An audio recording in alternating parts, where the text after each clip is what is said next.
In an industry stuffed with marketing bullshit, empty promises, and shiny-suited liars, one woman's had enough. She knows what it's like to have the wrong clients, no money, and no time for fun. But she also knows how to fix it. And on the Business for Superheroes show, she promises to tell the down and dirty truth about business, sales, and running away with the circus. Here's your host, Vicky Fraser. Hello, welcome to the Business for Superheroes show. I'm Vicky Fraser and this is my husband, Joe. Hello. Hello. Is that the third time we've tried to start this podcast? Fourth time. It's the fourth time. Hi. Hi. Welcome to the show. This week, Joe and I are drinking a gin and tonic, and it's the second gin from my lovely client, Teresa. Hi, Teresa. Hi, Teresa. What gin is it this time? This is blackcurrant gin, and it's very nice. It's a blackcurrant gin liqueur called Purple Rain, which we have mixed with a bit of tonic, because otherwise it wasn't big enough to last more than a moment. Cheers. And it's very delicious. Mm. So yeah, cheers, Joe. Tastes a bit like Ribena. So, it does taste a little bit like Ribena. So this week, as we promised last week, we are talking about a plan versus not a plan. You know, I think this might be the first time we've ever told people what we're going to do next week and then actually done it. That's not true. And I resent that implication. So it's actually all about the Dingle. Okay. This episode is all about the Dingle. But we're going to start with a Dingle update. Dingle update. Dingle we should have a update. little xylophone jingle for the Dingle update section. That is now your job, Joe. You're gonna get a xylophone and do a dingly update with a actual maybe a Dingle kazoo jingle. or something. Yeah. Oh, somebody one of my friends sent me an email today that said saw this and thought of you, and it was a cartoon out of a picture book, I think, that said Dingle sheep, and it was a picture of sheep. Nice. He lives in Ireland, and there's a place in Ireland called called Dingle. There is. Speaking of Dingle sheep, guess what I've been doing this week? Well, I'm not going to have to guess because you've been very excitedly telling me all about it. I have been teaching the sheep to do an agility course, and it's been great. I built them a little jump and a little ramp, and then yesterday I was out in the garden at lunchtime and I had a handful of treats, and they started off running around it until I got them to jump over it, and then when they realised that they were going to get treats from me, they started jumping over it. It's amazing. It also means that they now jump up at me every time I come anywhere near them. Yeah, but we can't teach sheep to launch themselves at you like an over-enthusiastic dog does. I don't see any problem with that at all. As long as we warn people that the sheep might jump up at them, it's fine. It's not like sheep are scary. It's like hoof to the face. They're not that big. They might For be. anyone who's not sure, our sheeps are knee-high. They are really tiny. Really, really tiny. The only way that you're gonna get a hoof to the face is if they do some kind of crouching tiger, hidden dragon, roundhouse kick, which seems unlikely. Or sheep the first knocks you over, and then sheep the second tramples you. I refer you back to the knee-high sheep. They probably can't knock it. Well, they might knock children over. They're sturdy. Anyway, that's what I've been doing. But what we've also been doing is working on the Dingle renovation. We have. And so, before we get into that, though, I just wanted to say the definition, because I looked up the definition of plan earlier, because it's not something that I look up in the dictionary very often, because it's a fairly common word. Yeah, it's Okay. And it is a noun. Also, obviously, it's a verb, but I'm more interested in the noun. It is a noun, and it has three meanings according to the Oxford English Dictionary. Meaning the first, a detailed proposal for doing or achieving something. Okay. Meaning the second, an intention or decision about what one is going to do. Meaning the third, a detailed map or diagram. And most people have a number two, or what I like to call a not a plan. So it's just like they say, I've got intention. Yeah, so they're like, I've got a plan and I'm going to do this. And what they really have is an intention. And when I say or a desire, a desire, and even a detailed proposal, I think is still not a plan. But number three, a detailed map or diagram, that to me is a proper plan. And when I say, people usually have a number one or a number two, then that also... How old are you? We are sometimes those people, specifically when it comes to the Dingle. Yes. Because we have been, we've done some big stuff to the house. Like we've ripped everything out the attic and got plasterers in, and we've, knocked massive great holes in the wall, and we've just had a new set of stairs built and had some big structural stuff done. And all that stuff's amazing, but we still haven't made as much progress as we would have liked, have we? No. Or it doesn't feel like we have, because we haven't completed a room yet. This is true. And so what we do is we have a not a plan, which sounds something like, we'll do the attic first. Here is a list of all the stuff we need to do. And so we'll make a big list of stuff, which is fine, and that's a good starting point. But that's where we tend to stop, and that's where most other people stop as well. They'll just have their to-do list, and that's it. And that to-do list never ends.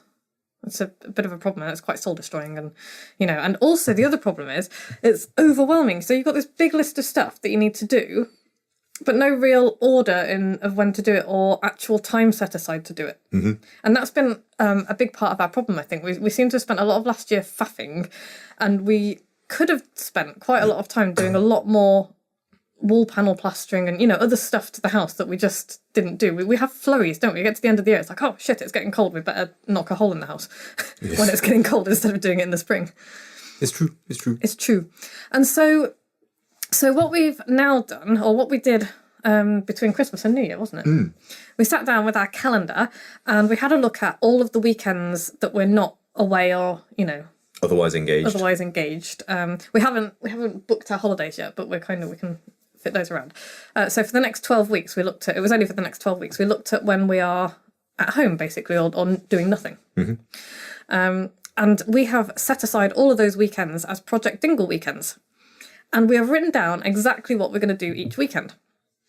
And so last weekend, we had written down that we were going to build a panel up in the attic. So we've got where the stairs go up, we've got the truss, and then we've got a 2-foot space underneath this truss. We've got some dwarf walls that need creating, some spaces that need filling in with wall. Yeah. And we can only do one of them at the moment because the other one there's a joist missing from the floor, and we have to wait for the builders to come and put the joist in. Hi, Ken. Because that's something that we possibly could do ourselves, but frankly it frightens us. Yes. So we're not going to do that. So we built one of the wall panels, and then Joe put a really nice top coat of plaster on. I haven't actually looked at that it's since really I put nice. it on. Is it all right? Yeah. Blimey. Well impressed. So a really nice top coat of plaster on one of the gable end walls. So that was what we got done last weekend, which again wasn't quite as much as we would have liked, but it's more progress than we've made in the last few weeks. So that's cool. This weekend, I'm at pole workshops for both days, but I'm sure you'll be doing bits and pieces, won't you? I'll do a bit more plastering. It wasn't too bad. Yeah, so Joe's going to do a bit more plastering. But next weekend, when we're both at home, we'll have all of the electrical wiring and all the stuff we need there. So we're going to wire up the attic. We're going to do all the wiring. We're going to get the lighting up, and that's going to make a massive difference. Yeah. Because for the first time since, I think... Ever, since we moved in, we'll have proper lighting up on the top floors, which will be really exciting. So don't know how long the electrics are going to take, but if we have time left, we'll do some more plastering. We won't have time for more plastering. Will we not? No. Okay. But that's again, it's like, okay, so how much time are we going to have? And you can add on it just in case you have more time. But yeah, there's always a stretch target, isn't there? Yeah, but you just don't plan it in as I'm going to do these 53 things. So that's what we're doing, and then we've got our other weekends planned in as well because we're buying floorboards and laying floors and all of that kind of gubbins. But I've got it all planned out in my journal for the next 12 weeks, and it does feel like more of a real plan than the ones we've had recently. We have kind of stagnated a little bit, and when the weather gets cold and it gets a bit dark, and to be honest, when it's dark at 9:30 in the morning and it's dark at 3 in the afternoon, it doesn't really feel like you can get a day's work done. It doesn't, and that's why having the light up there will make an enormous difference as well, because we'll be able to, work outside of daylight hours. It'll be like we've joined, civilization. The most recent couple of centuries. I know, it'll be amazing. So that's very exciting. But what you may ask, does all this have to do with running your business? Ask me. Well, Vicky, this is all very interesting, but what's it got to do with running your business? Thank you, that segments the podcast nicely. Well, Joe, I'm glad you asked. Because this is what I do with my book writing and my launching, and this is what I get my clients to do as well. I'm not always so good at doing it myself, but I'm very good at getting my clients to do it. So having said that, that's what I'm doing with this book. This is where I got my book mostly written in a week when I went to Lanzarote, because I knew exactly what I was going to do each day. And I now know what I'm doing next week is, the next couple of weeks is going to be the second draft of my book because you've got the first draft. Then I'm sending it to beta readers. And while all of that is going on, while it's with other people, I'm building out my launch program. So I know the date that I'm launching my book. It's coming out on Tuesday, March the 19th. And so I can work backwards from now. I know exactly what needs to happen every week, every day up until that point. So rather than just having like a great long list of things to do, which is, what a lot of people will have, it's like, oh, I need to do all of these things. It's like, okay, well, and by the way, don't start from where you are now. Start from the end point and you work backwards. So you know what you have to do. So like for the for the week running up to the podcast, this is the podcast, for the week running up to the book launch, or the 2 weeks running up to the book launch, that's when I'm going to be sending my pre-launch emails and I'm going to be pre-selling the book and I'm going to be doing all that. For the week or so before that, I'm going to be starting to tease the book and I'm going to be doing some other stuff with emails and videos and, all of that kind of thing. And for the run-up before that, I'm going to be prepping all of this stuff. So I'm going to have it all in place well before the actual launch. But the point is I know what I'm doing every day. It's not just like this is what's going to happen then. It's like in the next 3 weeks I've got to get the book ready to go to the beta readers. While it's with them, I'm going to be writing the content for the landing page and for the emails sequences and that kind of thing. Sure. Does that make sense? Yes. So I start at the end and work backwards. How do you chart all of this up? Because in engineering it would all be Gantt charts. Yeah, Gantt charts are a good way to do it. I have whatever works for you really. I would say, but I can tell you how I do it. I have my self journal, and I have like 3 calendar months. How would you describe these, Joe? Hang on. This is very good for radio. Hang on, I'm just gonna. So this is a journal that lasts a quarter of a year. Is that right? Yeah. Oh, shit. Yeah. 3-month journal. So it's laid out like a calendar with blocks. And then for each, I kind of scribble some stuff in there. But what I have is a section, like a page for each week. So week 1, I know I've got my weekly milestones. So for week 1, which was this week, in fact, this is my first week back, isn't it? Week 1 is plan out my 3 weekly milestones. I plan out my book launch timeline, which I've done. Map out my website pages, which I'm doing tomorrow, and then my article, which is to support all of the book launch stuff, which is more or less done, and I'm going to put out tomorrow. Cool. Next week's, but then you've got each day. Yeah, then I've got as well. Yeah, then I've got each day, and I'll come to that in a moment. Oh, okay. Yeah, because they're very specific days. So my next week. Week 2 of my 12 weeks, my weekly milestones are book launch, detailed content plan, and I need to also finalise my book title at some point. I need to outline my website content, and I need to write another article to support the whole thing. So that's kind of what I mean by setting tasks for each week, and it's just really important. And this is also what I'm doing with my clients. So in my published in 90 days offer that I did recently, one of the bonuses that I was giving away was a book planning session with me. And so that's not to plan the book, it's to plan the time. Yeah. How are you going to get this book written? Yes, because where is the space in your life to do it? Yeah, because what I find happens quite often is people will sign up to a course like that with all good intentions, and then they just won't make it happen. They won't have the time, or they won't make the time. And they'll think, oh, I'll just fit it in here and there. And that's not how this kind of thing works. And they think, oh, I've got all of this other stuff to do. But actually, if you think about a project as being a relatively short-term thing, because, you're not going to have a project, most people are not going to have a project that lasts for years. It's going to be a relatively short-term thing. It's like, I'm going to get this thing done. I'm going to write this book in 3 months. Then actually you think, okay, there is some stuff that you can put aside. There are some sacrifices you can make just for that short amount of time to get this thing done. And then, you carry on with your life, or you do your next project or whatever. So I think that's super important. But yeah, so it's the book planning session. It's going to be a really, really key part. I tell them not to really do anything else. I can start thinking about ideas and things, but, not to really do anything else until they've sat down with me and done the book planning session. And Jill, hi Jill, has already made an amazing start by clearing a room and turning it into her writing office, which is great because that's, it's a clear space where you're going to get the work done. That's why I struggle to write at home. That's why I got so much more done when I went to Lanzarote with people, because when I went to Turkey, nothing happened. And there's a story all about that in my new book, which is coming out on March 19th. Plug the book. It's good. It's a good book. I like it. You're reading it at the moment. I am reading it at the moment. You're reading my shitty first draft. It's not that shitty. Oh, thanks. So, planning sessions, what I want people to do, what we're going to be doing in the planning sessions with the people who are writing their books with me, is we are going to actually go through their calendars, their real lives, and get it all down on paper, including, what we're going to do, making room for them to write, as well as their kind of day-to-day stuff as well.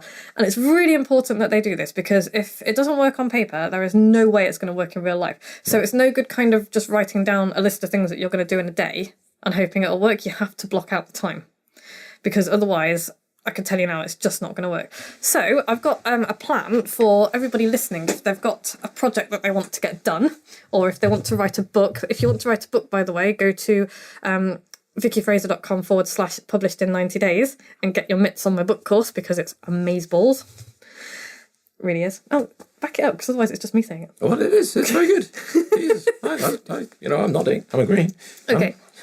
Okay, so I work in 12-week blocks. Which I think is pretty good. Do you work in 12-week blocks? I don't work in 12-week blocks. Why not? I work in about 12-minute blocks. Okay, that's an entirely different podcast argument. But you get why I work in 12-week blocks. Yeah, I do, because if you had a goal for the year, it's really, really far away, and it's too long term, right up until you kind of go, oh, balls, I've had to do a year's work in the next fortnight. Yeah. It's too late then. And actually, people find that they do get a remarkable amount of work done in that last push, because that's what deadlines do to you. So what you need is that deadline to occur frequently. Yes. At least 4 times a year. Yes. And I think 12 weeks, I mean, I didn't make the 12-week year thing up. It's a very famous book by Brian Moran, and I love it, and you should read it if you haven't already. But the reason I love it is because it's short enough to be, I can see that. That's really close. But it's long enough to just allow you a bit of time to fuck up a few times. Sure. Because it's enough time to kind of catch up if you have a couple of bad days. And the whole idea is that you get 80% of everything done, which is a lot more than most people manage to do. And if you just wrote that, all of the things you had to do as a 12-month plan, you wouldn't get 80% of it done. Absolutely not, no. Because your work expands to fill the amount of time that you give it, and then you just faff for the rest of it. So if you really want to be depressed, just remember that 80% of everything you do is a waste of time. Like, not even kidding. So you start with your 12-week plan, you get your calendar or your diary, and then I always start, this is what I recommend you do, start with days that you allocate to specific tasks.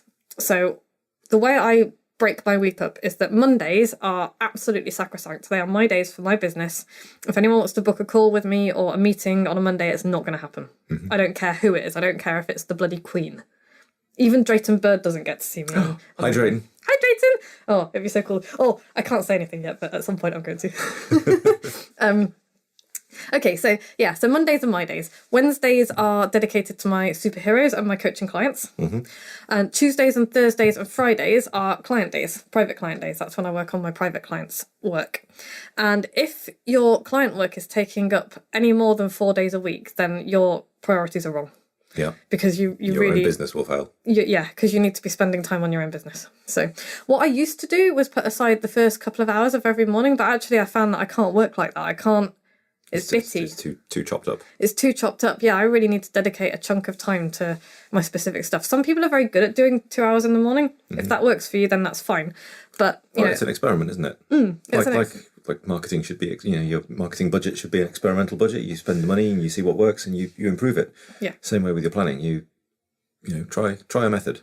See what works. Yeah. If it doesn't work, bin it. Try something else. I'm just giving you a place to start from. I split my days up and I have days dedicated to different things. That works for me. It may not work for you. I think that's good. Yeah. So the next thing that you need to do is you need to schedule your important me time and family time. So for me, it's pole and trapeze, and that's the next thing that goes into my diary. Once I've allocated my days in a kind of loose way, then it's like, okay, when do I want to spend my leisure time and my family time? So that's when I will schedule my pole and trapeze. For you, it's BJJ, it's jiu-jitsu. For, other people, it might be crocheting or trumpet practice or football or whatever. Kids' bath time, kids' homework, stuff that is important to you, life stuff. Yeah, real life stuff. Because this is super important. This is not about doing more all the time. This is about living life to the full and enjoying it more and getting more out of it and getting enough rest and being able to do all of the things that you want to do without burning out. Yeah, this isn't 10xing your business next week. No, it's not. And, you know, I've actually got nothing against doing the odd sprint. It's like I will have, like when I went to Lanzarote, I spent a week solidly, there wasn't a lot of downtime, solidly writing my book, and I loved it and it was great. I could not do that every week. It would kill me. No. But every now and then, I've got no problem with you doing that. But, you know, you've got families, you've got lives, and we are not just business owners. And we shouldn't be just business owners. We are, you know, we're people. We want to be living what Brené Brown calls wholeheartedly. What were you going to say, sorry? No, it's good. Cool. Like it. Okay, cool. So the next thing you do, once you've put your important family and personal stuff in, is you block out the times where there are non-movable appointments or regular stuff that you can't escape. So things like client calls. So I have like regular coaching calls with my clients that happen on a Wednesday. Or stock taking if you run a shop, you know, when's that going to happen? Yeah. You know, stuff that you know is going to happen and that you can plan for, put that in next. You know, meetings that you know are going to happen, like your Monday meetings, of which there should be fewer. So yeah, you know, and you need, when you plan these meetings and calls and things in, try and cluster them, because task swapping is really exhausting. So you don't want to be like spending an hour on, like, I really hate it if I've got an hour to do some client work and then the client schedules a call for half an hour and then, you know, I go back to doing that again. I would much rather have, and then there's another call an hour after that. You know what I mean? Yeah. I'd rather have call 10 minutes, call 10 minutes, call 10 minutes, so that I can have a little break in between each call. Yeah. So if you can cluster those appointments, then do so, because it'll just make your life a lot easier. And it's like when you go out, if you've got to go somewhere to meet someone, try and book something else in that space as well. Yeah, that's it. You don't go to the supermarket, buy a tomato, and then come home, and then go to the supermarket and buy a beer. You go and get it all done as quickly as you can, don't you? That's such a good analogy, Joe, because I was just thinking about that, and that's exactly what a lot of business owners do when they book meetings and things. And this is my buddy Mark from the Philippines. When he comes to the UK, he doesn't just come for like an event and a meeting. He makes sure he books meetings all over the place on the way to the places that he's going to, because he's coming all the way from the bloody Philippines. Yeah. And so he makes the most of his time. And so he's got, you know, if I was going to Birmingham, I would make sure that I wasn't just going for a meeting. I was going to go and do a whole bunch of things that could happen in Birmingham. It's very important kind of time management stuff. Okay, so after I've done that, I will build in buffer time, so proper lunch breaks. Yeah. Because that's really important, and proper breaks between tasks during the day. And then, you know, in the evenings and stuff as well, you need to build in time to chill out and to give yourself enough time to sleep as well, because do not kid yourself that you don't have time to sleep or rest. I think as well, for me, I think that buffer time should include at least, I don't know, I want to say sort of 20% of your week should be dealing with things you can't predict. Yes. You know, I'm quite keen on sort of planning Monday to Thursday and leaving Friday as my day where I will deal with things that crop up and, you know, whatever happens to have caught fire. Yeah. Because I can't predict everything that's going to happen. I'd love to be able to, but I can't. Yeah. So I like to be able to do that. I think that's a really valuable buffer, because otherwise, if you have no buffer, if you plan and you schedule and you tightly control all of your time, and the only buffers you have are, you know, 10 minutes between calls and an hour for lunch and whatever, then you won't have enough time. No. Something will crop up and your plan will go to batshit, and that'll be that. Yes, that's really, really important. So that's what my Friday mornings are for, actually, is for mopping up. And if I haven't got anything to mop up, then I've usually got something to catch up on. So like one of my client projects might run over a little bit, or, you know, something else, or I will do something else. But yeah, that buffer is always there in the morning. It's Friday mornings. It's like, okay, so Friday mornings is a catch-all. Yeah, and if everything's gone beautifully and you're all totally on plan and everything, you've hit all your targets and you got all the work done, go and put your feet up. You've done well. Yep. Absolutely. And, you know, so many people don't get enough sleep. I'm one of those people. I don't function very well on no sleep. You can function quite well on no sleep. I cannot. I don't need much sleep. But most people do. And if you think that you haven't got enough time to sleep, then you are wrong, because rested people will do more and better in 4 hours than tired people will do in 12.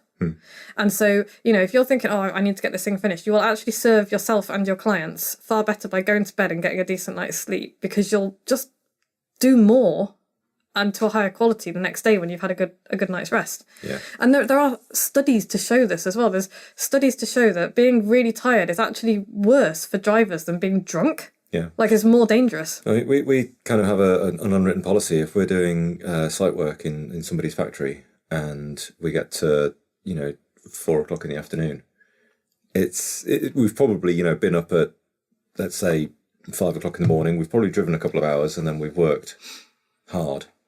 If you get to 4 or 5 p.m.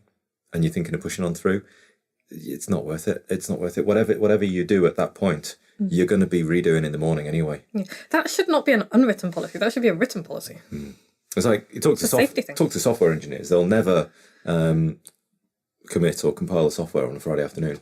No. You'll never implement anything on a Friday afternoon because you'll just spend all weekend in there. Yeah. Yeah. And it's everyone's tired on a Friday as well. It's not a good day to.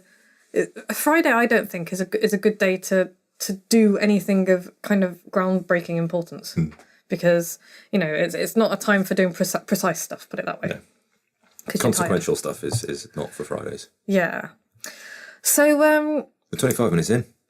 I know. So we're almost at the end, luckily. Okay. So you've allocated your days. You have sorted out your me time and your family time, your important life stuff. You have blocked out times when non-movable appointments happen, and predictable stuff. You build in buffer time for rests, but also for things going on fire. And then finally, that's when you put your project tasks in. That's when you allocate time. And if you need to shift some stuff, if you're like, oh, okay, I'm gonna take on one fewer client so that I can make time for this project that I want to do. The point is, you have to put it on paper and you have to make it work on paper. If you have no time in your schedule, like literally no time on your piece of paper that is not blocked out, you are not going to be able to fit, I'm doing air quotes, you're not going to be able to fit in this project. So what's this project we're talking about? Are you talking about work for clients, or are you talking about work on your own business? Well, I'm talking about writing a book for my own business. Right. So, okay. And if you have decided that is what you are going to do, and then you need to make sure that there is space in your schedule to do that. If there is no space and you're really committed to doing it, then you need to make space. So what are you going to give up? And it might be that, you do your family time stuff, but then instead of watching Netflix for a couple of hours in the evening with your partner, you might say, well, 2 evenings a week, actually, that's the time that I'm going to give up, because it's not, it's not forever, and it is downtime, but it's just dead downtime, it's not necessary. I'm not saying that Netflix isn't fun and interesting, it is, but if that's the thing, and it's not every day either, it's like 2 days a week, give up a couple of hours 2 days a week. Where can you claw back that time? Maybe you could get up earlier for 2 days a week and get that time in, but the point is you have to make it work on paper or it's never going to work in real life. Yeah, you can't just squeeze it in 10 minutes here and there. That's just not going to happen. Yep. And look at, this is probably a slightly different topic, but look at all of the other stuff that you're doing. How much stuff that you do in the day do you really need to do? How much do you really need to do? Quite a lot of it you don't need to do, or you could give to somebody else. So what can you outsource? If you're really keen on getting a project done, give some stuff to somebody else to do. Ask if it's housework that gets in the way, ask your partner or your kids, for the next 3 months, would you please take on a bit extra of this stuff? Because I really want to get this done. And there's ways you can get it done. Work with the people that you live with and work with, because they will be more supportive than you think, probably. Yeah. Okay, so basically, what's the takeaway this week, Joe? Plan it properly. Make a plan, map it out, get it on paper, move the blocks of time around. Try and have large blocks of single task rather than lots of chopped up blocks of multiple tasks. Yep. Build in a buffer, otherwise your plan will go to nonsense. And if you are going to run a project, you're going to develop something, you're going to write a book or write a new bit of software or develop something new or whatever it may be, build a website perhaps or whatever, it's got to fit in there. Yep. Otherwise your plans are nothing but dreams. And if you would like some help doing this, because I'm really good at organising other people's lives, you can book a Borrow My Brain session, which will turn into a planning session. And it's just, I was going to say how much it was, and I should probably check how much it is before I make something up. It's some money. It's some money. I don't know where it is. Oh, hang on. There we go. You can borrow my brain. We'll get on Zoom for half an hour, and then we'll kind of hop on Zoom again in a couple of weeks and see how you're getting on. But in half an hour, we can get a lot of stuff done. I will give you some stuff to do before the call. It's £250 plus VAT, and we will absolutely nail your plan and really make sure that you've got time to do whatever it is that you want to do. Mm-hmm. And if you would like to do that, then you can go to vickyfraser.com/borrow my brain. Nice. Yeah. If you have any questions about this topic or anything else that we've talked about on the podcast, please send them to podcast@vickyfraser.com. If you like the podcast, go to iTunes and subscribe. It helps us climb the rankings. You could go to Stitcher or wherever it is that you subscribe. Leave us a review, please. 5 stars would be delightful. If you don't want to give us 5 stars, other podcasts are available. It'll help us more.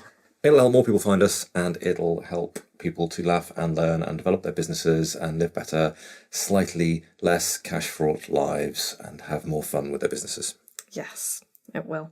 And I genuinely do help people to do that, because I was talking to Cyan the other day. Hi, Cyan. Hi, Cyan. And she was talking to the rest of the superheroes and telling them how she read my book and then she did as she was told in the book, and now she has enough money to be a member of the superheroes, and then she had her best Christmas ever, because she is lifting herself out of poverty and off benefits, and she's doing it because she is just doing the stuff she needs to do. And I am so fucking proud of her. Well done. I know. So that's just awesome. So this stuff works. Yeah, it does. If you know somebody who will enjoy this nonsense, you can share it. vickyfraser.com/podcast. We will be back same time next week, and we will be talking about... I've written down how to read. I'm sure I had a reason for that. So let's see what next week's is all about. Sounds great. Thanks, everyone. Bye. Like what you've just heard?